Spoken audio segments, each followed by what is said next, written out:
At 2:17 in the morning, the soldier every woman admired grabbed my wrist, looked straight into my eyes and whispered, "Doc, if I disappear tomorrow, promise me you won't believe what they say about me." For a second, I honestly thought the pain medication was messing with his head again. The overnight wing at Irwin Army Community Hospital was quiet except for the soft beeping of monitors and the squeak of somebody's cart down the hallway. The kind of silence hospitals get after midnight. Not peaceful exactly, just tired. I looked down at Sergeant Major Caleb Rourke lying in that narrow hospital bed under fluorescent lights that made everybody look older and sicker than they wanted to admit. He still had that reputation, even then. The soldier every woman admired. At Fort Riley, people said his name like it meant something solid, reliable. The kind of man younger soldiers copied without realizing it. Decorated combat record, calm under pressure, respectful without sounding fake about it. Before the accident, women at base events practically lined themselves up beside him. Now he was 42, walking with a cane half the time heavier than he used to be, and sleeping in room 214 with a torn-up knee and enough pain in his lower back to make him grit his teeth when he thought nobody was looking. Funny how fast people start treating a man differently once he stops looking invincible. I loosened his grip gently and checked the IV line. "You're not disappearing anywhere," I told him. "That's optimistic. You're alive, difficult, and still arguing with nurses. Those are all encouraging signs." That earned the smallest smile. His face looked rough in the dim light. Exhaustion, mostly. But fear, too. Real fear, not fear of pain. I'd seen enough soldiers to know the difference. This was fear of something coming. I adjusted the blanket over his legs. "You want to tell me what that was about?" He looked toward the doorway before answering. "Not yet." That should have irritated me. Instead, it made my stomach tighten. Because over the past 2 months, I'd noticed things that didn't fit together right. Medication timings changed without explanation. Physical therapy notes disappearing from the system, then reappearing hours later. One incident report with missing pages, and every single time Colonel Harlan Voss came up in conversation, Caleb's entire body got tense before he could hide it. At first, I told myself I was imagining things. That's what military medicine teaches you, honestly. Stay in your lane, treat the injury. Don't go digging through politics unless you want your career quietly buried under paperwork. Still, something felt wrong. Caleb shifted against the pillow and winced hard enough that I heard the breath catch in his throat. "You okay?" Define okay. "That bad, huh?" "Feels like somebody replaced my spine with a rusted-out truck axle." I snorted before I could stop myself. "There he is," he said quietly, that laugh. "You should be asleep. You should be home." "Night shift," I reminded him. Still, I walked over to the monitor pretending to check numbers that didn't need checking. Truth was, I needed the second to steady myself. Because this was exactly the kind of thing people warned military doctors about. Not attraction, exactly. Attachment. The dangerous kind that sneaks up slowly through routine. 2 months of late-night vitals checks. 2 months of hearing somebody try to joke through pain. 2 months of watching a man everybody admired slowly realize his body might never work the same again. That gets under your skin if you're not careful. And I was trying very hard to be careful. Especially at 39, divorced, permanently tired, carrying 20 extra pounds, I never seemed to lose any more, and already dealing with whispers that I was too emotionally invested in patients. Women in the Army age differently than men do. A decorated older male officer becomes distinguished. A woman starts hearing words like exhausted, difficult, emotional. Caleb watched me quietly from the bed. "You always think this hard?" "Occupational hazard." "Must be heavy." I shrugged one shoulder. "Depends on the day." Outside the room, somebody laughed at the nurse's station. Then silence again. The hospital smelled like coffee that had been sitting too long on a burner and antiseptic wipes. I'd been breathing it in for so many years I barely noticed anymore. Caleb cleared his throat. "I thought I had a strong heart." I looked over. He held my gaze just long enough to make the room suddenly feel smaller. "Until I met you, Lord." Under different circumstances, maybe that line would have sounded smooth. Instead, it came out tired, honest, almost embarrassed. That made it worse somehow. I walked back over and checked his pulse because it gave my hand something professional to do. "Then let's make sure it keeps working," I said calmly. He smiled without showing teeth. "Not flirting anymore?" "Something quieter than that." For a moment, neither of us spoke. Then he reached slowly toward the tray beside the bed and picked up a folded receipt from the pharmacy downstairs. "Take this." "What is it?" "Just take it." I unfolded it carefully. On the back, written in shaky handwriting, were 6 words. Check who signed my discharge papers. I looked up immediately. What discharge papers? But he had already leaned back against the pillow, eyes closed now, like he'd used the last bit of energy he had getting those words out. Caleb. Nothing. You're scaring me. His eyes opened halfway. Good, he whispered. Means you're paying attention. Then he drifted off before I could ask another question. I stood there a long time listening to the monitor beep steadily beside him. Outside, somewhere down the hallway, the floor buffer started whining again. I looked back at the receipt in my hand, and for the first time since Caleb Rourke became my patient, I stopped thinking this was just about a damaged knee and a difficult recovery. Somebody wanted him gone. I just didn't know why yet. The next morning, Fort Riley looked exactly the way Kansas Army posts always look in early October. Gray sky, wind pushing old leaves across the parking lot, soldiers carrying energy drinks the size of fire extinguishers while pretending they weren't exhausted. I parked outside the hospital at 6:40 a.m. with my left knee already aching from the cold. That knee had been bothering me since Afghanistan 12 years earlier. Most days it just complained quietly. Cold mornings made it meaner. Getting older in uniform is a humbling experience. Nobody tells you that when you're 25 and invincible. I grabbed my coffee, headed inside, and spent the first hour dealing with paperwork, medication approvals, and one lieutenant who somehow managed to sprain his wrist opening gym equipment. By 9:30, I finally made it back to room 214. The moment I opened the door, I stopped. The room smelled like cinnamon casserole and cheap perfume. 3 women were standing around Caleb's bed. One was a volunteer from the Spouses Association. One worked in administration.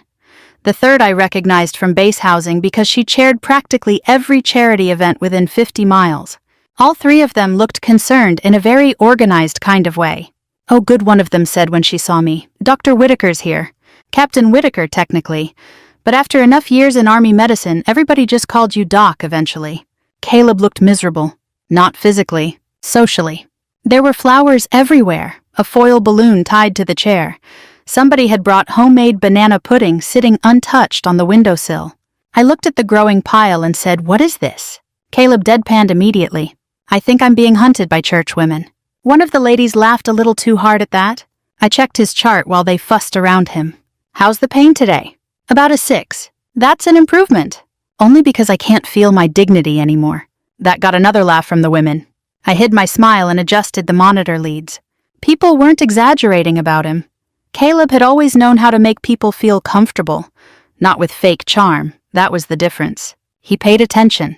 When nurses came in, he thanked them by name.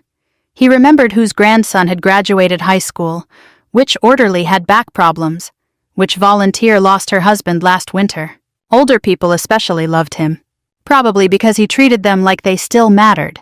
That quality gets rare after a certain age.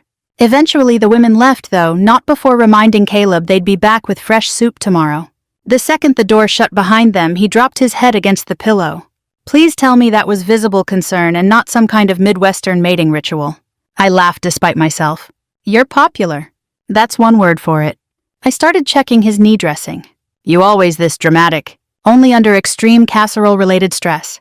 There it was again. That easy humor? But now that I knew what to look for, I noticed the cracks underneath it. His smile faded faster than it used to. His eyes tracked every person walking past the doorway. And when he shifted, his leg pain flashed across his face before he smothered it. I finished the dressing change carefully. You sleep at all? A little. You're lying. A little badly, maybe. I gave him a look. Then his expression changed suddenly. Not fear exactly. Awareness. I turned toward the doorway. A woman stood there holding a stainless steel thermos and wearing a cream-colored sweater that probably cost more than my monthly grocery bill. Marlene Rourke. Caleb's ex-wife. She was beautiful in a polished, expensive way. Mid-40s maybe. Blonde hair perfectly done. Makeup subtle enough to pretend it wasn't expensive. She smiled warmly when she saw me. You must be Captain Whitaker. That's right. I've heard so much about you. Her voice was smooth as glass. Thank you for taking care of Caleb. Professional, gracious. Perfect. Meanwhile, Caleb suddenly looked like he wanted to fake his own death. Marlene walked over and adjusted his blanket slightly. You didn't answer your phone last night. I was asleep. At 8:30, I took my medication. Not accusing. Not loving either. Something else. Something careful. I stepped back instinctively, giving them space. Marlene handed Caleb the thermos. Soup. The good kind this time. Thanks. Then she turned to me again with that same polished smile. He's always hated asking for help, she said, even when he desperately needs it. Caleb stared at the wall. Interesting. Very interesting. Because people in healthy relationships don't usually go silent like that. I'll let him rest, I said. Marlene touched my arm lightly before I left the room. Captain? Yeah. Her smile stayed exactly the same. Be careful with Caleb. He has a way of making women feel like they're the only person who understands him. There it was. The first real shot. Soft voice, sharp blade. I met her eyes evenly. I'm his doctor. Of course you are. She smiled one more time like she knew something I didn't. Then she closed the door behind me. I stood in the hallway staring at that door for a few seconds longer than necessary.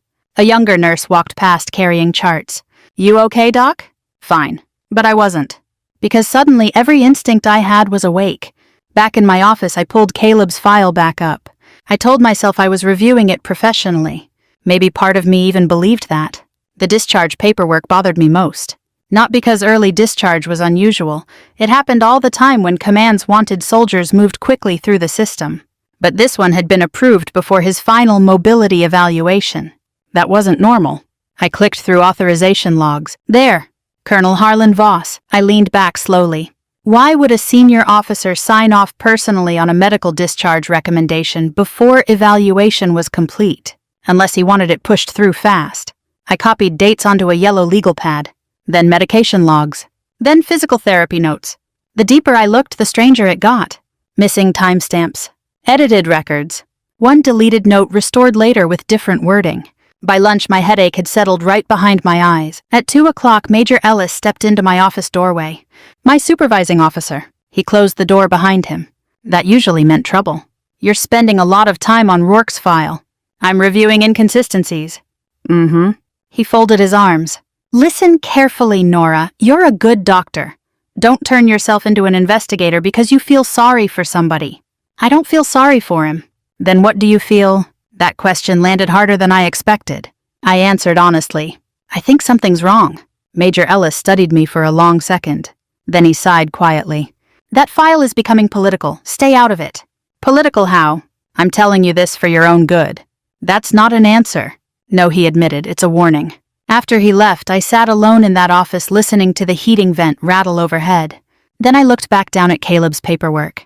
That was the first moment I knew he'd been telling the truth. Not because of the records, because people only get nervous that fast when somebody powerful has something to lose. That night I drove home with the radio off and my headache pounding hard enough to make my bad knee feel connected somehow. Funny how stress does that once you hit your late 30s. One thing hurts, then suddenly your whole body joins the conversation. My townhouse sat about 15 minutes outside Fort Riley in a quiet neighborhood full of military families, barking dogs, and identical mailboxes. My daughter Emily used to joke the whole street looked government-issued. Now she was 20 and away at Kansas State. The house felt too quiet without her.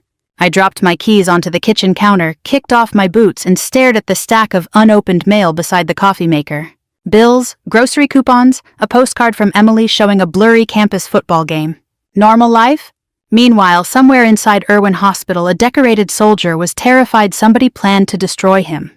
I poured myself reheated coffee that tasted like burnt pennies, and called the only person I trusted to tell me the truth. My Aunt Linda answered on the third ring. You calling because you miss me or because somebody's lying to you? Both. That's my girl. I could already hear television noise in the background and the rustling sound of a snack bag opening. What are you eating? Powdered donuts. Those things are basically chemical weapons. And yet here I stand. I smiled despite myself and leaned against the counter. Linda Whitaker had spent 31 years as an Army nurse before retiring outside Topeka. She was 67, brutally observant, and had survived 3 wars, 2 marriages, and 1 truly catastrophic perm in 1984. Nothing got past her. I explained everything carefully. The discharge papers, the altered medication logs, Colonel Voss, Marlene, the warning from Major Ellis. Linda stayed quiet longer than usual. Finally she said, Honey, this smells bad. That's what I thought. No, I mean genuinely bad, like old army socks trapped in a gym locker during August. Thank you for that image. You're welcome. I grabbed a notebook from the kitchen drawer. What am I looking for exactly? Approval chains, she said immediately. Duplicate vendor billing. Rehab equipment invoices. If somebody's making money off injured soldiers' paperwork's where they get sloppy. You think it's fraud? I think nobody pushes medical discharge paperwork early unless they're in a hurry. That sat heavy in my chest. Linda continued, and Nora, yeah, do not go full hero by yourself. I wasn't planning to. That sounded unconvincing. I rubbed my forehead. The truth was part of me already felt too deep in this. Not emotionally, morally. Once you notice something wrong, it changes you a little. You can't unsee it afterward. The next morning I started quietly, very quietly. I reviewed supply records during lunch, checked rehab inventory requests, compared dates across Caleb's treatment logs.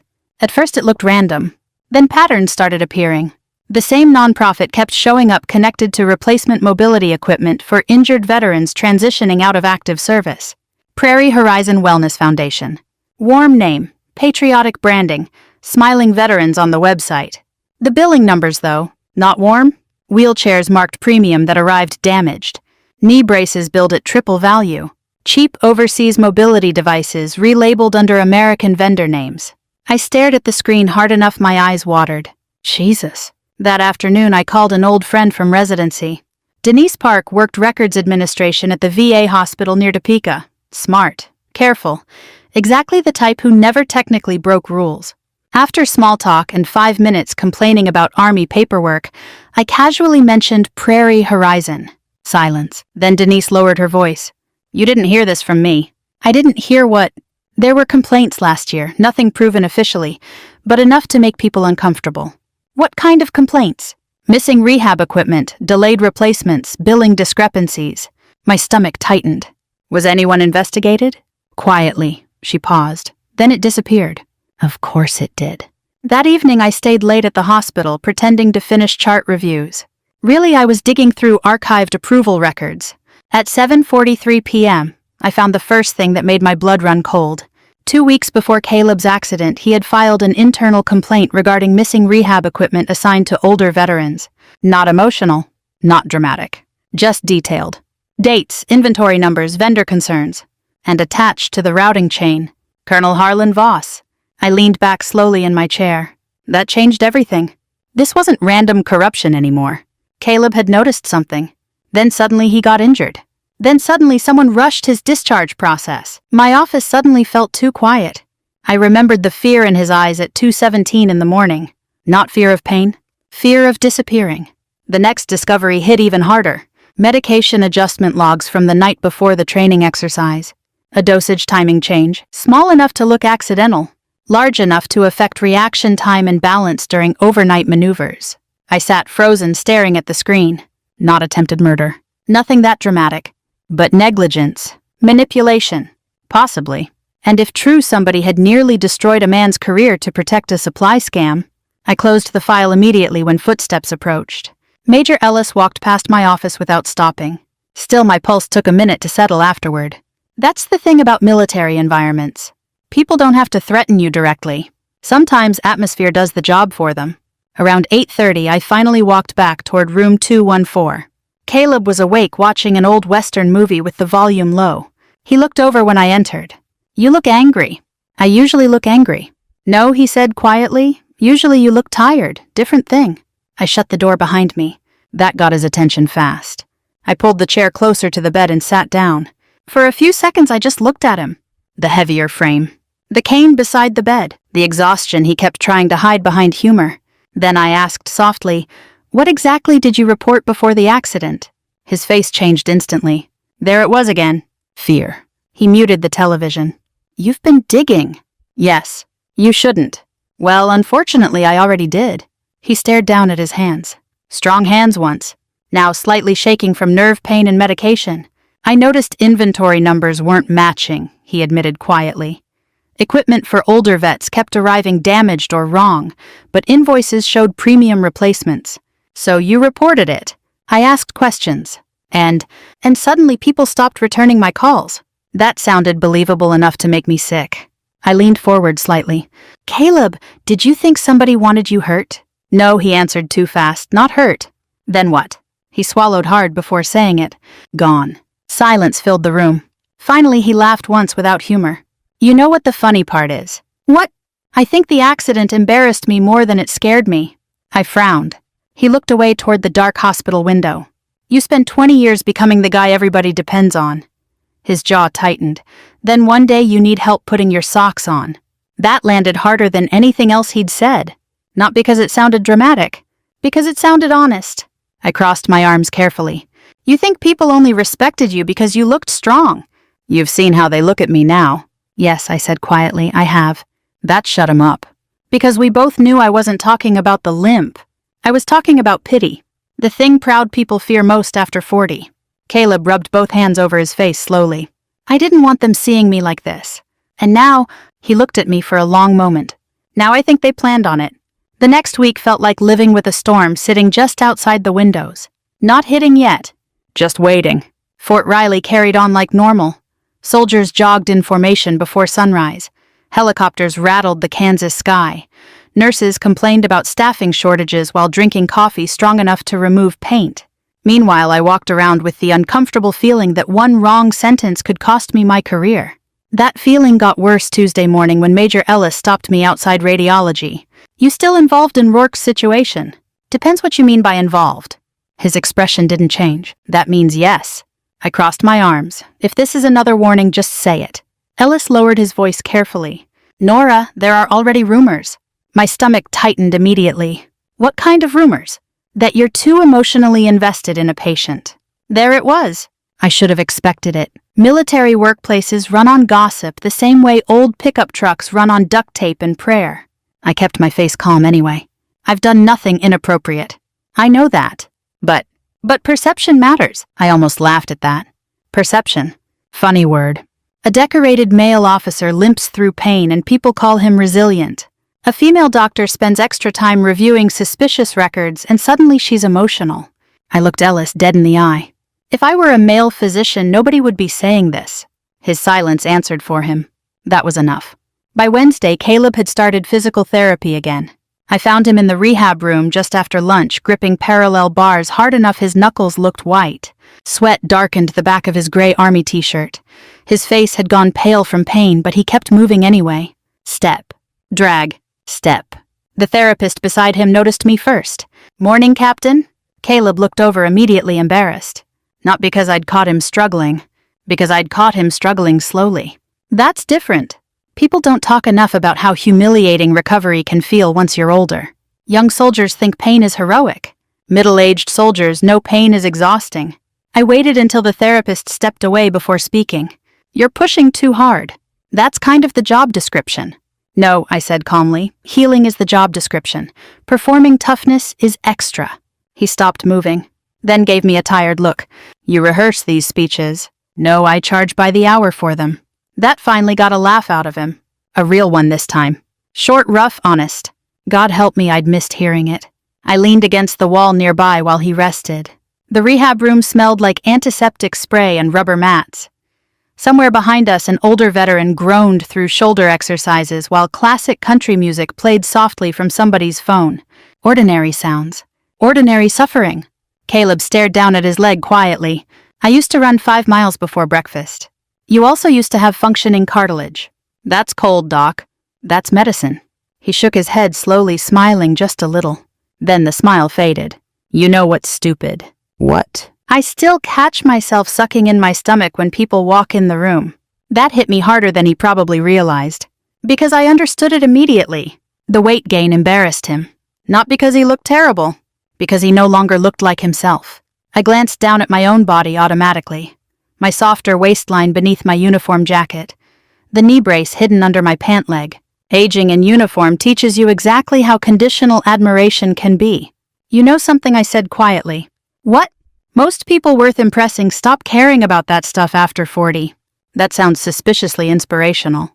It's deeply annoying, honestly. That earned another small smile. Then his expression shifted again. Serious this time. Nora. I looked over. I need to ask you something. Okay. If this gets worse? He hesitated. If people start talking about you because of me? I cut him off immediately. People already are. His jaw tightened hard. Damn it. Relax, I've survived army gossip before. That's not funny. No, I admitted, it really isn't. For a moment, neither of us spoke. Then Caleb looked away toward the rehab windows.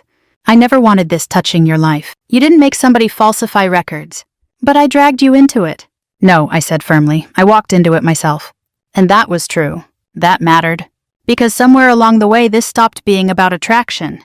It became about integrity. About whether decent people stay quiet once they know something ugly is happening. Caleb rested both forearms against the bars. I'm scared, he admitted softly. That honesty surprised me more than if he'd yelled. Of Voss? Partly. What else? He swallowed once. That they'll make me look pathetic. There it was. Not fear of losing medals. Not fear of losing rank. Fear of becoming humiliating. I stepped closer carefully. Listen to me. He looked up. I care about what happens to you, I said. But I am not going to rescue you by doing this for you. His face tightened slightly. I know. No, I need you to hear this clearly. I kept my voice steady. I won't become your shield, or your excuse, or the woman everybody blames because you finally decided to tell the truth. The room stayed quiet except for the faint sound of old country music behind us. Caleb looked at me for a long time, then finally nodded once, slowly. You're right. Yes, I said, usually. That got the faintest snort out of him. Good. Humor meant he was still breathing emotionally. Then I said the harder part. I'm transferring your final evaluation to another physician. His head lifted immediately. What? It protects both of us. Nora. No, I held his gaze. You are not losing your chance to be taken seriously because people think I crossed lines professionally. His shoulders sagged slightly. Not angry. Disappointed. That somehow felt worse. Still, after a long silence, he nodded again. Okay. That one word cost him something. I could hear it. Later that evening, Marlene cornered me near the parking garage. She stood beside a black Lexus wearing a long camel-colored coat and the kind of smile rich women use before ruining somebody's afternoon. You're persistent, she said lightly. I could say the same thing. She folded her arms. You think Caleb's some kind of victim here? I think he deserves fairness. Marlene laughed softly. Fairness, she shook her head. You still believe institutions care about fairness. That's adorable. I started walking again. Then she said the one thing designed to stop me.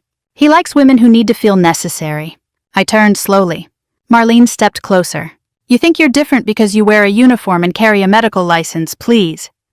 Her voice stayed perfectly calm. Men like Caleb always need someone managing them. And something inside me hardened right there. Because she wasn't talking about love. She was talking about control. I looked her straight in the eye. No, I said quietly. Men like Caleb need people to stop speaking for them. For the first time, her smile slipped. Just a little. That's when I knew she was scared too. Not of me. Of losing the version of Caleb she'd spent years controlling.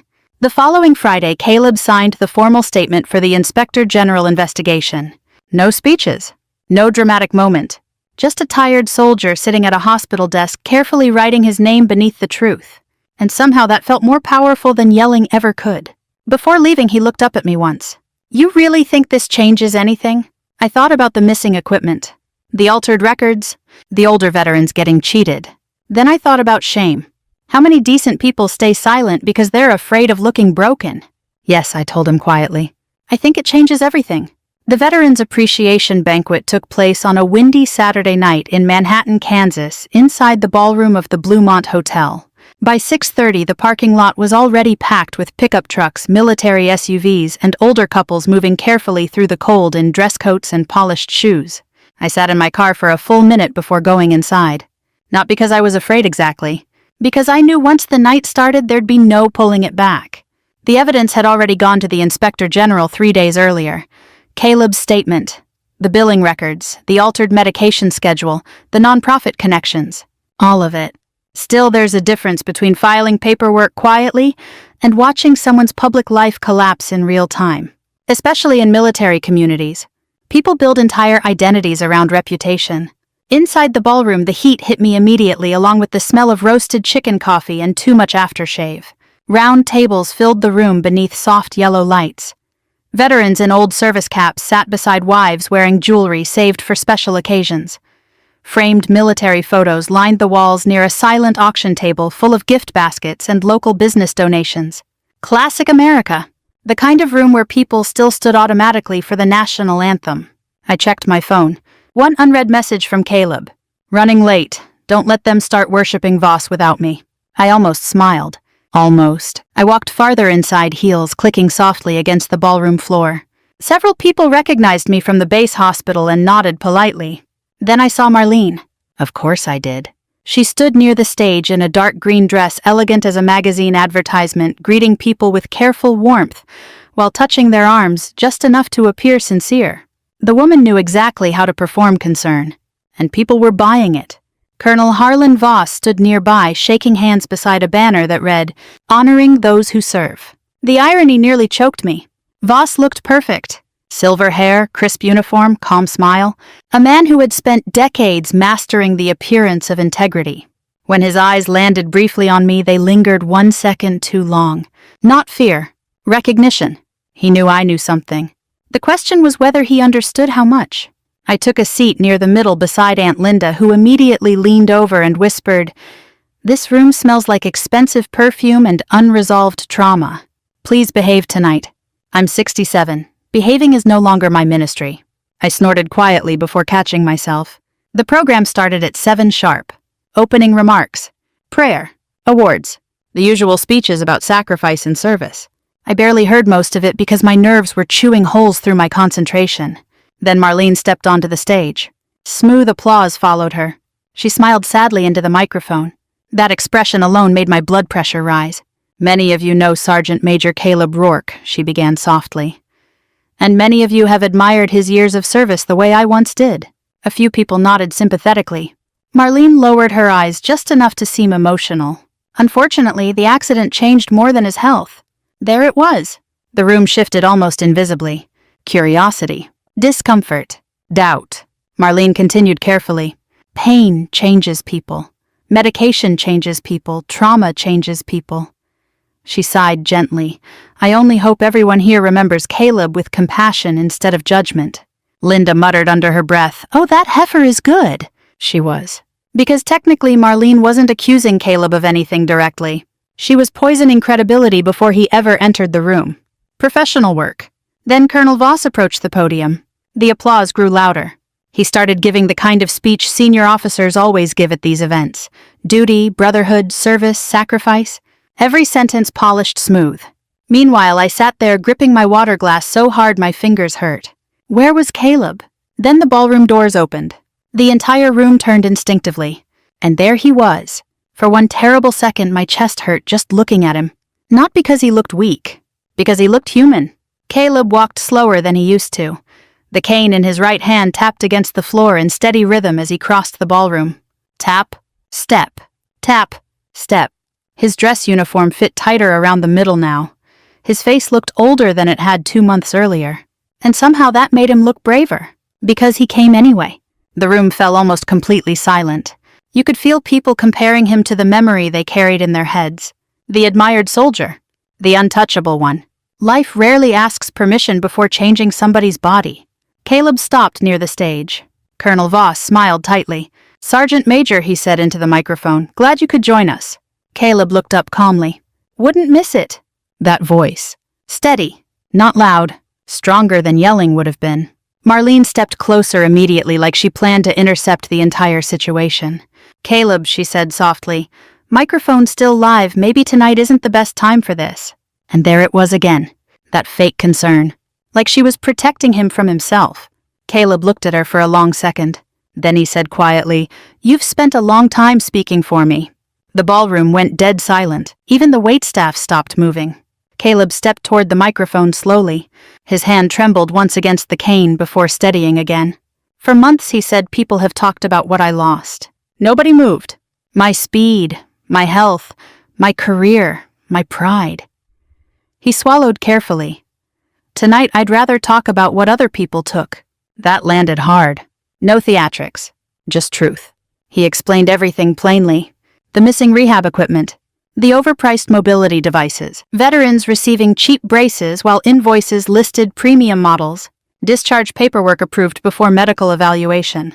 Medication schedules altered before training exercises. No rambling. No dramatic accusations. Just facts delivered by a man too tired to perform anymore. Colonel Voss interrupted finally. "This is highly inappropriate."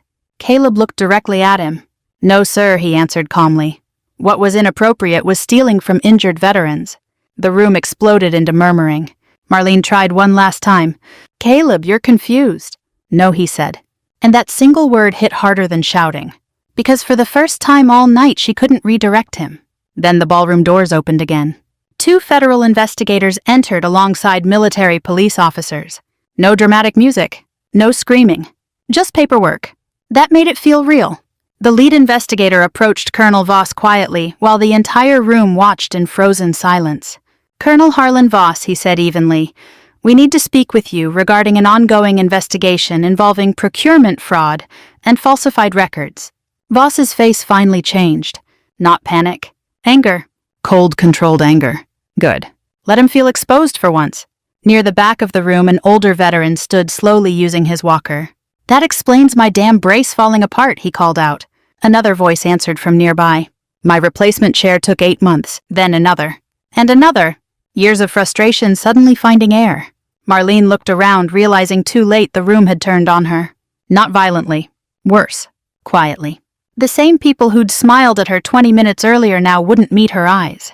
A 70-something veteran near our table shook his head slowly and muttered loud enough for half the ballroom to hear. Hell, I just came for chicken dinner. This is better than bingo night.